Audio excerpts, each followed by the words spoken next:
नमस्कार मंडळी.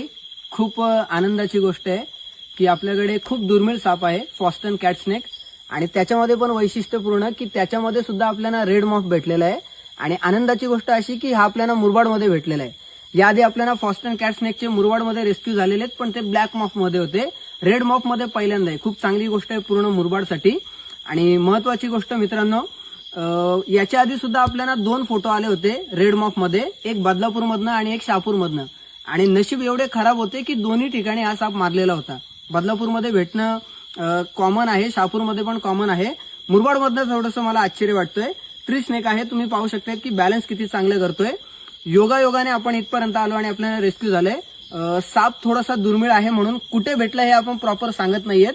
ज्यांच्या इथे भेटलंय त्यांनी सुद्धा नाव नका सांगू, लोकेशन काय आहे ते. निम्न विषारी सापाचा प्रकार आहे. जवळच आपण चांगल्या जंगलामध्ये त्याला सोडत आहोत. तुम्ही स्टँड पाहू शकतायत की झाडावरती राहणारा साप आहे म्हणून किती चांगलं स्टँड करतोय. तर आपल्याला दुसरा एक कॉल आहे म्हणून लगेच रिलीज करूयात. आणि सापाला हात लावण्याची जास्त गरज नाहीये म्हणून आपण त्याला स्पर्श करत नाहीये. ट्री स्नेक आहे, तुम्ही पाहू शकताय झाडावरती कसं लगेच बॅलन्स करत आहे आणि निघत आहे. आणि मित्रांनो, रेड मॉफ पाहून घ्या, तुम्हाला नेहमी दिसणार नाहीये हा साप.